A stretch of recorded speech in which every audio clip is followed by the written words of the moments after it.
Bangla audio ও আলোচনা ক্লাসে আপনাদের স্বাগত।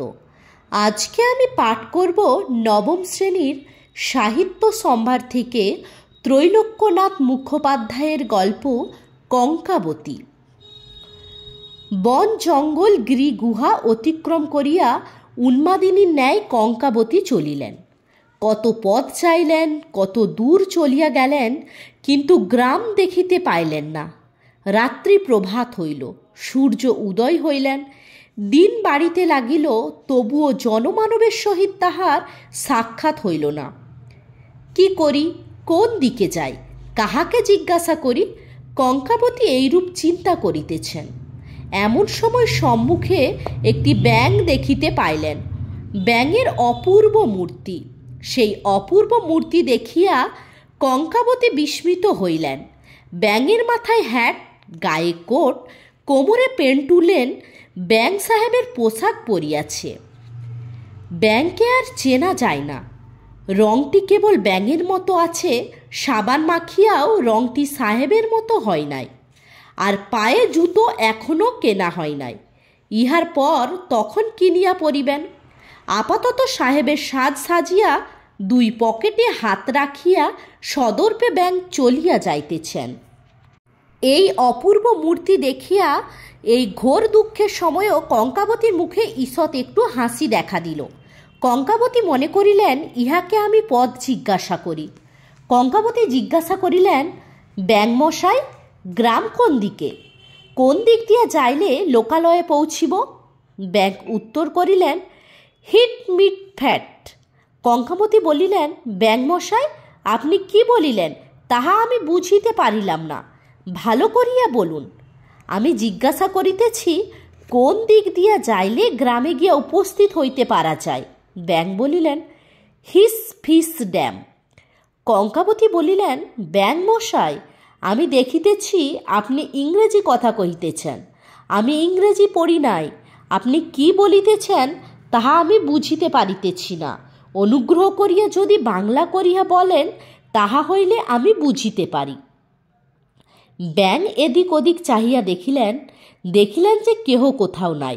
কারণ লোকে যদি শুনে যে তিনি বাংলা কথা কহিয়াছেন, তাহা হইলে তাহার জাতি যাইবে, সকলে তাহাকে নেটিভ মনে করিবে।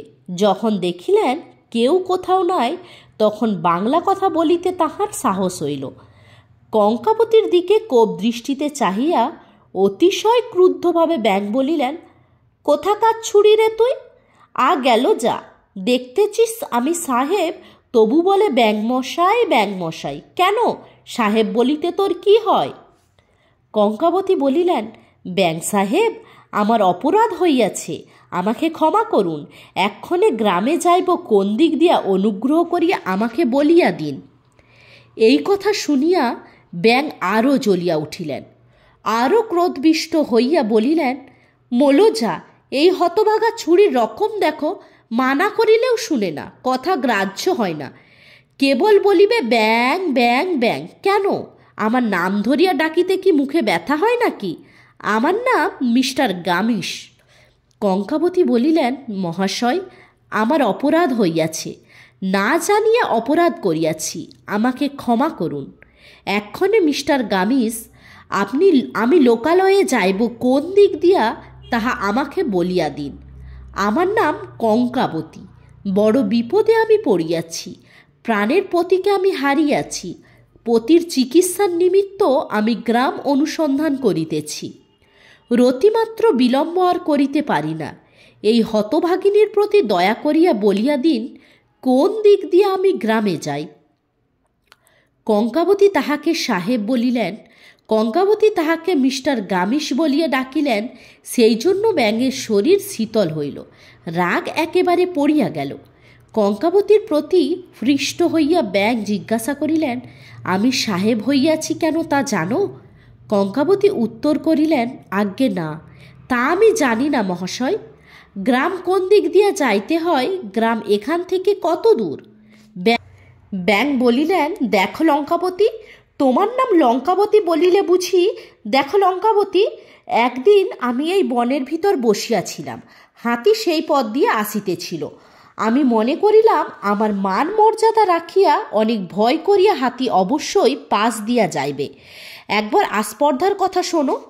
দুটো হাতি পাশ দিয়ে না গিয়া আমাকে ডিঙাইয়া গেল। রাগে আমার সর্বশরীর কাঁপিতে লাগিল। রাগ করিলে আমার আর জ্ঞান থাকে না। আমার ভয়ে তাই সবাই সর্বদা শঙ্কিত। আমি ভাবিলাম হাতিকে একবার উত্তম রূপে শিক্ষা দিতে হইবে। তাই আমি হাতিকে বলিলাম, উটকপালি চিরুন্দাতি বড় যে ডিঙুলি মোরে, কেমন বেশ ভালো বলি নাই লঙ্কাবতী? কঙ্কাবতী বলিলেন, আমার নাম কঙ্কাবতী, লঙ্কাবতী নয়। আপনি উত্তম বলিয়াছেন, গ্রামে যাইবার পথ আপনি বলিয়া দিলেন না। তবে আমি যাই, আর আমি এখানে অপেক্ষা করিতে পারি না। ব্যাং বলিলেন, শুনো না, এত তাড়াতাড়ি করো কেন? দুষ্টু হাতির একবার কথা শুনো। আমি রাগিয়াছি দেখিয়া তাহার প্রাণের ভয় হইল না। হাতিটি উত্তর করিল, থাক থাক থাক, থ্যাবড়া নাকি ধর্মে রেখেছ তোরে? হ্যাঁ কঙ্কাবতী, আমার কি থ্যাবড়া নাক? কঙ্কাবতী ভাবিলেন যে এ নাক লইয়া কাঁকড়ার অভিমান হইয়াছিল, আবার দেখিতেছি এই ভেকটিরও সেই অভিমান। কঙ্কাবতী বলিলেন, না না, কে বলে আপনার থ্যাবড়া নাক? আপনার চমৎকার নাক মশাই, এই দিক দিয়ে কি গ্রামে যাইতে হয়? কিছুক্ষণের নিমিত্ত ব্যাং চিন্তায় মগ্ন হইলেন। কঙ্কাবতী মনে করিলেন, ভাবিয়া চিন্তায় উনি আমাকে পদ বলিয়া দিবেন। কখন পদ বলিয়া দেন সেই প্রতীক্ষায় একাগ্রচিত্তে কঙ্কাবতী ব্যাঙের মুখপানে চাহিয়া রইলেন। স্থির গম্ভীরভাবে অনেকক্ষণ চিন্তা করিয়া অবশেষে ব্যাং বলিলেন, তবে বোধহয় কথার মিল করিবার নিমিত্ত হাতি আমাকে থ্যাবড়া নাকি বলিয়াছে। কারণ এই দেখো না, আমার কথায় আর হাতির কথায় মিল হয়। উটকপালি চিরুন্দাতি বড় যে ডিঙুলি মোরে, থাক থাক থাক, থ্যাবড়া নাকি ধর্মে রেখেছে তোরে। কঙ্কাবতী কবিতাটি খবরের কাগজে ছাপালে হয় না, কিন্তু ইহাতে আমার নিন্দা আছে, থ্যাবড়া নাকের কথা আছে, তাই খবরের কাগজে ছাপাইব না। শুনলে তো এখন হাতির একবার আস্পর্ধার কথা, তাই আমি ভাবিলাম সাহেব না হইলে লোকে মান্য করে না, সেই জন্য এই সাহেবের পোশাক পরিয়াছি। আমাকে ঠিক সাহেবের মতো দেখাইতেছে তো। এখন হইতে আমাকে সকলে সেলাম করিবে, সকলে ভয় করিবে। যখন রেলগাড়ির ৩য় শ্রেণীতে গিয়া চড়ি, তখন সেই গাড়ির অন্য লোক উঠিবে না। টুপি মাথায় দিয়ে আমি দ্বারের নিকট গিয়ে দাঁড়াইব।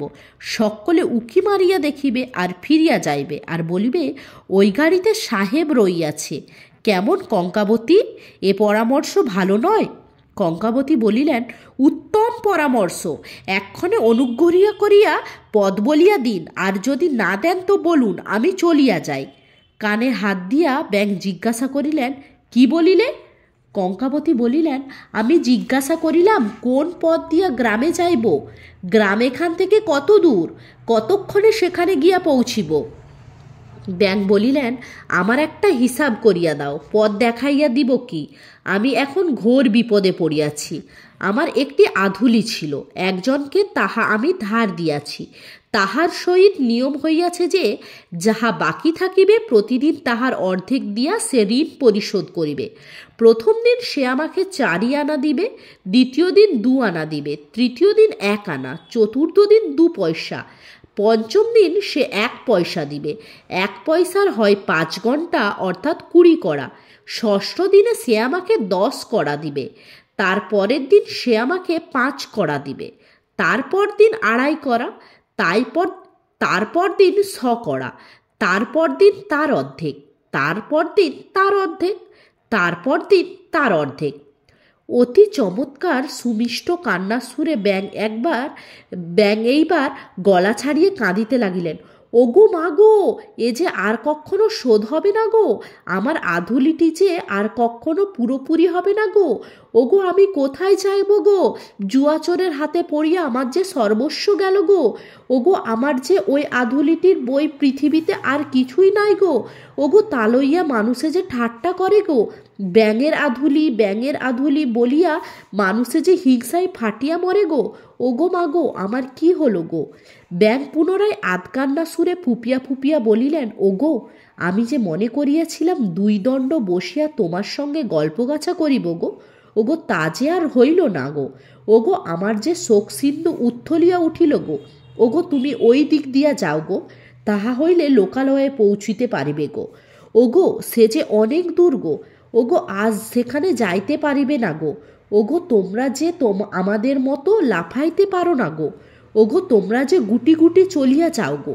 ওগো তোমাদের চলন দেখিয়া আমার যে কান্না পাই গো। ওগো তুমি যে লোক ভালো গো, আমার যে আধুলিটা এইবার জন্মের মতো গেল গো।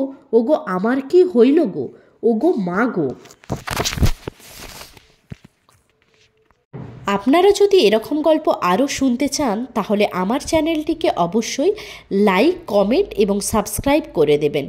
এবং আপনাদের পছন্দের যদি কোনো গল্প থাকে তাহলে আপনারা আমাকে কমেন্ট বক্সে লিখতে পারেন, আমি সেই গল্পটি পাঠ করে দেব।